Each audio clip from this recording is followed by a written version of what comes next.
So நிறைய challenges இருக்கு.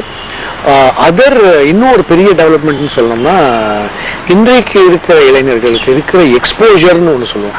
அந்த எக்ஸ்போஜர் நம்மளுக்கு இருக்குல்ல, அது டெலிவிஷன்னாலேயோ இன்டர்நெட்னாலேயோ, அது ஒண்ணு. ரெண்டாவது வந்துட்டு இப்போ சென்னை மாதிரி ஒரு ஊர் எடுத்துட்டீங்கன்னா, நான் காலேஜ்ல படிக்கும்போது முக்காவாசியான என்னோட சோசியல் சர்க்கிள் வந்து என்ன மாதிரியே பேக்ரவுண்ட்ல இருப்பாங்க, தமிழ் பேசிட்டு இருப்பாங்க.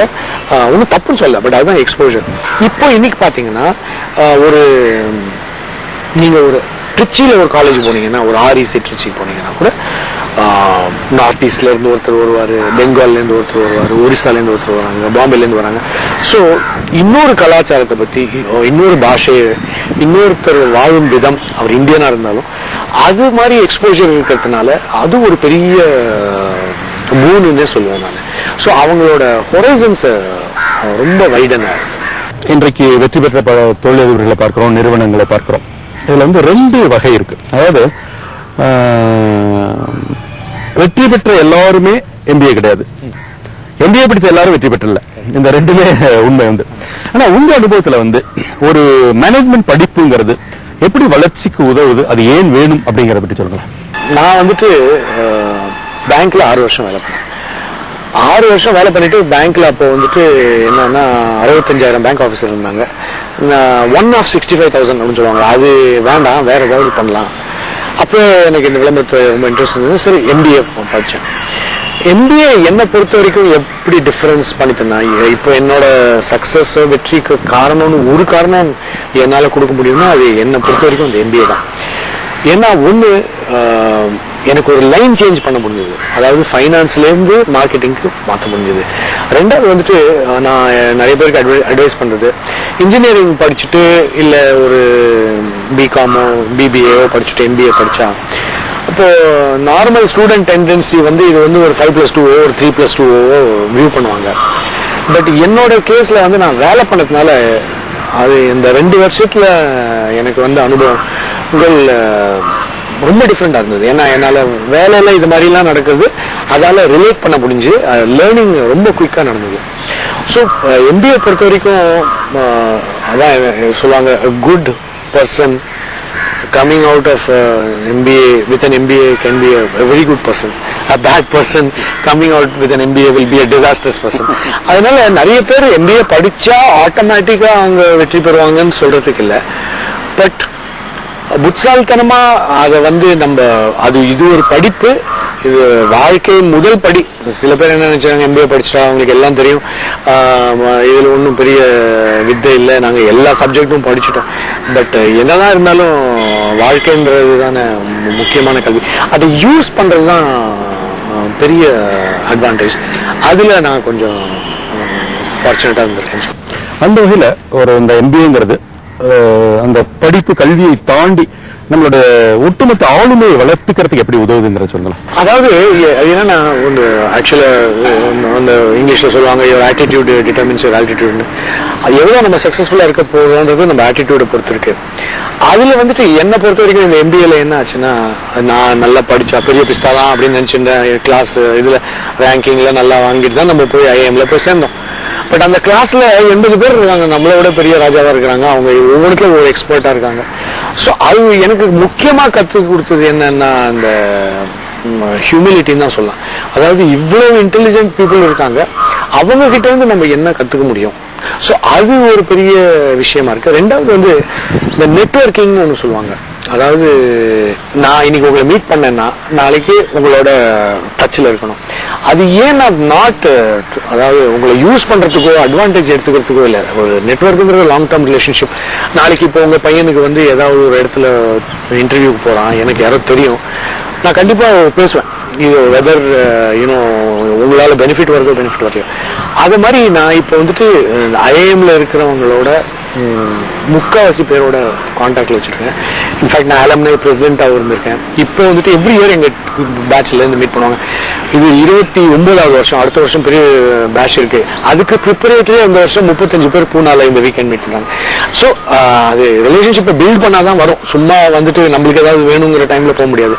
ஸோ நெட்வொர்க்கிங் ரொம்ப முக்கியம். அது என்னை பொறுத்த வரைக்கும் மேனேஜ்மெண்ட் ஸ்கூலோ எந்த காலேஜோ அது நீங்க கத்துக்கிட்டீங்கன்னா அது உங்களுக்கு ஒரு நல்ல பெனிஃபிட்டா இருக்கும். இந்த மேனேஜ்மெண்ட் எஜுகேஷன் அப்படிங்கறத ஒவ்வொரு பீரியட் காலப்போக்கில் எப்படி எல்லாம் மாறி வந்திருக்குங்க சொல்லுங்க. மேனேஜ்மெண்ட் எஜுகேஷன் ஒண்ணு வந்து அந்த காலத்துல நான் என்னோட எக்ஸ்பெக்டேஷன்ஸ் ரொம்ப ஜாஸ்தி இருந்தது. பட் என்னை பொறுத்த வரைக்கும் நிறைய டீச்சர்ஸ், நான் அவங்களை குறை சொல்ல, அவங்க வந்து எல்லாருமே அகாடமிஷியனா இருந்தாங்க. அதாவது அவங்க வந்து லைஃப்ல இந்த இவங்க கத்து கொடுத்தத பிராக்டிஸ் பண்ணிட்டு அதை வந்து சொல்லல. அதனால அவங்க என்ன சொன்னாலும் ஒரு மாதிரி ஒரு புக்கிஷான ஒரு நாலேஜா இருந்தது. இன்னைக்கு என்ன ஆச்சுன்னா, இப்ப நானே வந்துட்டு செவரல் ஸ்கூல்ஸ்ல வந்து பிராண்ட் மேனேஜ்மெண்ட்டும் அட்வர்டைஸும் கத்து கொடுக்குறேன். ஸோ நான் வந்துட்டு ஆக்சுவலா என்னோட எக்ஸாம்பிள்ஸ், நான் ஆக்சுவலா ஒர்க் பண்ணி நான் கத்துக்கிட்டது, பண்ண தவறுகள் அதெல்லாம் ஷேர் பண்ண அவங்களுக்கு ஓஹோ இதை நம்ம அவாய்ட் பண்ணலாம் அப்படின்னு ஒரு. ஸோ இன்னைக்கு என்ன பெரிய டிஃபரன்ஸ்னா, நிறைய பேர் இண்டஸ்ட்ரியில இருந்து இன்டராக்ட் பண்றாங்க. அந்த காலத்துல அவ்வளோ இல்லை.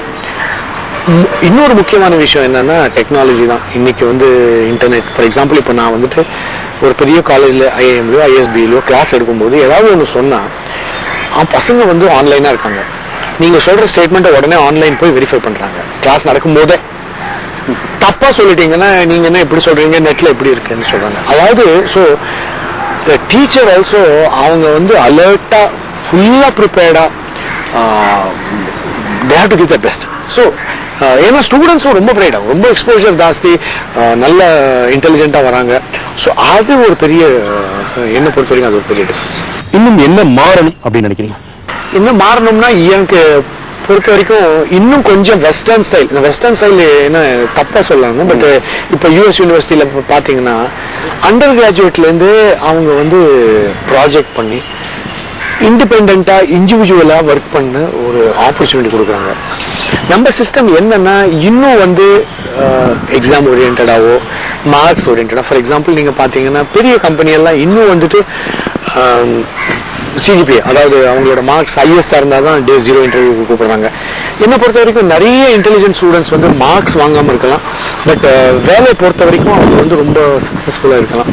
ஸோ அது நம்ம சிஸ்டம் வந்து இண்டிவிஜுவல் பிரில்லியன்ஸ் ஆர் இன்னோவேட் பண்ற மாதிரி கொஞ்சம் ட்ரெயின் பண்ணி அது மாதிரி ஒரு ஆப்பர்ச்சுனிட்டி கொடுத்தா அடுத்த லெவல். ஃபார் எக்ஸாம்பிள் நீங்க இப்ப பாத்தீங்கன்னா சாஃப்ட்வேரை பொறுத்த வரைக்கும் நிறைய சர்வீஸ் ப்ரொவைடர்ஸ் இருக்காங்க. அதாவது service company, whether Infosys, interview எல்லாமே. பட் ப்ராடக்ட் கம்பெனின்னு பாத்தீங்கன்னா அது இந்தியாவில் வர்றது கம்மி. ஸோ ஒருவேளை நம்ம எஜுகேஷனல் சிஸ்டம் நம்மள டிஃபரெண்டா திங்க் பண்ண விடுறது இல்லையான்னு சில வாட்டி எனக்கு பயம் வரும். ஸோ அதை நம்ம டெவலப் பண்ற மாதிரி வர சேஞ்சஸ் வந்து நாட்டுக்கு ரொம்ப முக்கியம். அதனால research, for example research and development சொல்றாங்க, அதுல எல்லாம் நம்ம இன்னும் அவ்வளோ கவனம் செலுத்துறது இல்லை. ஸோ அப்படி எல்லாம் பண்ணா இன்னும் பாசிட்டிவா இன்னும் பெரிய லெவல்ல சூப்பர் பவரா வரதுக்கு சான்ஸ் இருக்கு. இதுல அதே மாதிரி இந்த ஸ்பெஷலைசேஷன் சொல்லப்படுற விஷயத்துல ஒரு பொறியியல் கல்லூரியில இன்னைக்கு வந்து ஒரு சிவில் மெக்கானிக்கல் எலக்ட்ரிக்கல் இருந்தது, இன்னைக்கு ஒரு 300 பிரான்ச்சா வந்திருக்கிற அளவுக்கு இந்தியாவில் அந்த அளவுக்கு விரிவடையிலேங்கிற ஒரு கருத்து இருக்கு. கண்டிப்பா நீங்க நான் ஒத்துக்க வேண்டியதான். இப்போதான் ஒரு சிறிய அளவுல ரீட்டைல் மாதிரி ஒரு செக்டர் வந்திருக்கு, ஃபைனான்சியல் சர்வீசஸ். ஃபார் எக்ஸாம்பிள் நான் எப்பவுமே சொல்லுவேன், நீங்க பாத்தீங்கன்னா இந்த ஐசிஐசிஐ பேங்க், HDFC பேங்க், இவங்கெல்லாம் வந்துட்டு யூடிஐ பேங்க், இவங்கெல்லாம் வந்துட்டு 300 MBA எடுப்பாங்க வருஷத்துக்கு. ஆனா நீங்க MBA கரிக்குலம்ல பாத்தீங்கன்னா பேங்கிங் ஒரு சப்ஜெக்ட் இருக்கும். அது வந்து RBI பாலிசி, அது இது CRR, SLR எல்லாம் முக்கியம் தான். அது ஒண்ணு. மார்க்கெட்டிங்னு ஒண்ணு தனியா இருக்கும். இது ரெண்டுத்துக்கும் ஒரு இன்டர்பிளே இருக்கு. அதாவது இப்ப நான் வந்து பேங்கிங் ஆஃப் ஃபைனான்சியல் சர்வீசஸ் அப்படின்னு, மார்க்கெட்டிங் ஆஃப் ஃபைனான்சியல் சர்வீசஸ் அப்படின்னு ஒரு கோர்ஸோ ஒரு செக்மெண்டோ இருந்ததுன்னா இது மாதிரி வேலைங்களுக்கு ரொம்ப யூஸ்ஃபுல்லா இருக்கும். ஏன்னா மார்க்கெட்டிங்கும் தேவை, பேங்கிங்கை பத்தியும் தெரிஞ்சுக்கணும் நீங்க. இது ரெண்டும் மேரி பண்ற மாதிரி. ஸோ அது மாதிரி நிறைய புது ஆப்பர்ச்சுனிட்டிஸ் இருக்கு. ஐடில இருக்கு, ரீட்டைல இருக்கு, கம்யூனிகேஷன்லயே நிறைய ஆப்பர்ச்சுனிட்டிஸ் இருக்கு. இப்போ கொஞ்சம் கம்யூனிகேஷன் ஸ்கூல்ஸ் எல்லாம் வருது, நிறைய சேஞ்சஸ் இருக்கு. பட் இன்னும் செய்யறதுக்கு நிறைய இருக்கு. அந்த வகையில பொறுத்தவரையிலும் இன்னைக்கு வந்து உங்களுடைய அனுபவங்களை ஒரு பகிர்ந்துக்கிற வாய்ப்பாக நிறைய இடத்துக்கு நீங்க ஒரு கௌரவ ஆசிரியராக போறீங்க. அது எந்த அளவுக்கு உங்களுக்கு பிடிச்சிருக்கு, ஏன் அதை அதிகம் செய்யணும்னு நினைக்கிறீங்கிறத பத்தி சொல்லுங்க. அதாவது பாத்தீங்கன்னா ஒரு வருஷத்துல நான் ஆவரேஜா ஒரு 100 மணி நேரம், அதாவது 1 hour ஒரு லெக்சர்னு வச்சீங்கன்னா இது மாதிரி ஒரு 100 இடத்துல நான் பேசுவேன். நிறைய இடத்துல பேசியிருக்கேன். தஞ்சாவூர், திருச்சி, ஈரோடு, கரூர், சென்னை, பெங்களூர்ல எல்லாம், மைசூர், ஹூப்ளி எல்லாம் நிறைய இடத்துல பேசியிருக்கேன். என்னோட ஐடியா என்னன்னா, ஒண்ணு வந்துட்டு ஸ்மாலர் டவுன், அதை ஒன்றும் தப்பா சொல்ல, பட் அவங்களுக்கு வந்து எக்ஸ்போஜர் ஒரு சென்னையில் இருக்கவங்களும் பெங்களூர் இருக்கவங்களும் கம்மி. ஸோ அவங்களுக்கு நம்ம வந்துட்டு இங்கேருந்து ஒரு செய்தி எடுத்துன்னு போறோம்னு தான் நான் நினைக்கிறேன். அதுக்கப்புறம் ஒரு குரூப்ல 100 பேர் இருந்தாலும், if I can light a spark in one person, அதாவது ஒருத்தருக்கு கொஞ்சம் ஒரு இன்ட்ரெஸ்ட் வந்து, இந்த துறையில இன்ட்ரெஸ்ட் வந்து இதை பர்சியூ பண்ணி, இல்ல ஏதாவது படிச்சு, இல்ல வெப்சைட்டுக்கு போய் அத மாதிரி ஒரு இன்ட்ரெஸ்ட் டெவலப் பண்ண முடிஞ்சதுன்னா, அதுதான் ஆக்சுவலா எனக்கு அது மெயினா, தட் இஸ் த மோட்டிவேஷன் சொல்லுவாங்களே, அதுதான் எனக்கு வந்து த்ரில். இந்த துறை சார்ந்து இல்ல மற்ற வகையிலும் சரி, உலக நாடுகள் பலவற்றுக்கும் போகிற வாய்ப்புகள் உங்களுக்கு அமைஞ்சிருக்கும் வந்து. அப்ப இந்த துறை சார்ந்தோ மற்ற வகையிலோ நம்ம தெரிஞ்சுக்க வேண்டிய விஷயங்கள், தெரிஞ்சுக்கிட்ட விஷயங்கள், அதை பத்தி எல்லாம் தெரியும். அதாவது ஆக்சுவலா இப்ப அட்வர்டைசிங் பொறுத்த வரைக்கும், விளம்பர தொழிலை பொறுத்த வரைக்கும் வெஸ்ட் தான் லீடர். அதாவது மேடிசன் அவென்யூன்னு சொல்லுவாங்க, அதை பார்த்து தான் நம்ம எல்லாம் வந்து அட்வர்டைசிங்ல வந்தோம். அதனால அவங்களுக்கு இருக்கிற மாடல்ஸ், அதாவது ஒரு கன்சியூமரை பத்தி தெரிஞ்சுக்கிறவங்க, அப்புறம் இந்த விளம்பரம் ஒர்க் ஆகுமா, இந்த ரிசர்ச், இது மாதிரி பல விஷயங்கள் வந்து இன்டர்நேஷனல் ஸ்பீக்கர்ஸ், இன்டர்நேஷனல் ஆத்தர்ஸ் அவங்களோட பேசி கலந்துரையாடி அதுல நிறைய ஆப்பர்ச்சுனிட்டி லேர்ன் பண்ணிருக்கேன். அப்புறம் வந்துட்டு சில வெளிநாடுகள், யூஎஸ்ஏல போய் யூனிவர்சிட்டிலையும் சில வாட்டி பேசியிருக்கேன்.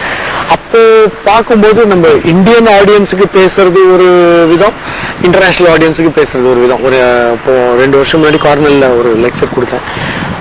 அந்த லெக்சர்ல ஒரு 100 பசங்க இருப்பாங்க, பட் ஒருத்தர் இந்தியர்ல, ஒரு சைனீஸ், அமெரிக்கன்ஸ், இட்டாலியன்ஸ், நிறைய குளோபல் குரூப்னு சொல்லலாம். ஸோ அப்போ வந்துட்டு நம்ம பேசுற மாதிரி கேஷுவலாவோ இல்ல நமக்கு கொடுக்க வேண்டிய இது எக்ஸாம்பிள்ஸோ கொடுக்க முடியாம, ஸோ அது கொஞ்சம் கேர்ஃபுல்லா இருக்கணும், பொலிட்டிக்கலி கரெக்டா இருக்கணும். ஏன்னா எந்த கண்ட்ரியோட சென்சிட்டிவிட்டிஸையும் அஃபெண்ட் பண்ற மாதிரி பேசக்கூடாது. ஸோ அது மாதிரி நம்ம வெஸ்ட் கிட்ட இந்த இன்னொன்று டைம்லினஸ், அதாவது வந்துட்டு ஒருத்தருக்கு பேசுறதுக்கு 25 மினிட்ஸ் கொடுத்தா அவர் 25 மினிட்ஸ் தான் பேசுவாரு. நம்மளுக்கு இங்க என்னன்னா, அந்த மைக்கு பார்த்த உடனே போயிட்டு 1 மணி நேரம் பேசிட்டு இருக்கோம், பக்கத்துல இன்னொருத்தர் வெயிட் பண்ணிட்டு இருக்காரு பேசுறது வந்து சில வாட்டி நம்மளுக்கு கவனத்துக்கே வராது. ஸோ இது மாதிரி அவங்க டிசிப்ளின், டைம், இதெல்லாம் ரொம்ப நல்ல இது. ஃபார் எக்ஸாம்பிள் ஒரு மினிட்ஸ் மீட்டிங் எடுத்தாங்கன்னா ஒரு 4 ஹவர்ஸ்ல மினிட்ஸ், நைட் எவ்வளவு லேட் ஆனாலும் அமுச்சுவாங்க. ஸோ அது கொஞ்சம், அண்ட் ஒர்க் பண்ற 8 ஹவர்ஸ், அவங்க நம்மள மாதிரி வீக்கெண்ட் எல்லாம் ஒர்க் பண்றதே இல்லை, பட் அந்த 8 ஹவர்ஸ்ல அவங்க கொடுக்குற ப்ரொடக்டிவிட்டி அது ரொம்ப.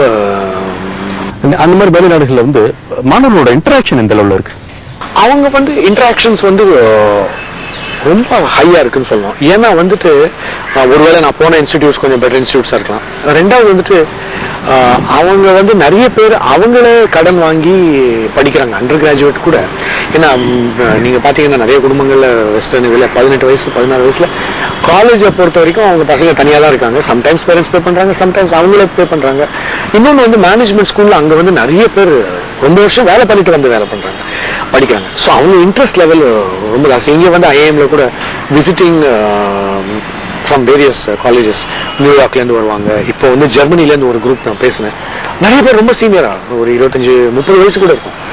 அவங்களுக்கு கேட்கிற கேள்விகள்லாம் வேற மாதிரி இருக்கு. ரெண்டாவது வந்து அவங்களுக்கு இன்ட்ரெஸ்ட் லெவல் அப்படின்னு சொல்லுவாங்க, அது கொஞ்சம் ஜாஸ்தி. அது ஒரு பாயிண்ட் ஆஃப் டிஃபரன்ஸ். உண்மையிலே உங்களுடைய அனுபவங்கள் அதே நல்ல புத்தகங்களாக அதை அடிச்சிருக்கீங்க. ஏன்னா அதான் இன்றைக்குமே நிக்க போற ஒரு விஷயம், தலைமுறையில தாண்டி நிக்க போற விஷயம். அந்த அனுபவங்களை இதுவரை சுவைபட பெருந்தெட்டதுக்கு நன்றி. வணக்கம். விளம்பரத்துறை சார்ந்தும் மார்க்கெட்டிங் துறை சார்ந்தும் தன்னுடைய அனுபவங்கள் பற்றி மட்டுமல்லாது ஒரு மேனேஜ்மெண்ட் கல்வி எப்படி இருக்க வேண்டும், எப்படி இருக்கிறது என்பது பற்றியும் தன்னுடைய விரிவான அனுபவங்களை சுவைபட இதுவரை நம்மோடு பகிர்ந்து கொண்டார் இன்றைய சிறப்பு விருந்தினர் ராமானுஜம் ஸ்ரீதர். மீண்டும் நாளை காலை இன்னொரு சிறப்பு விருந்தினரோடு சந்திப்போம். நன்றி.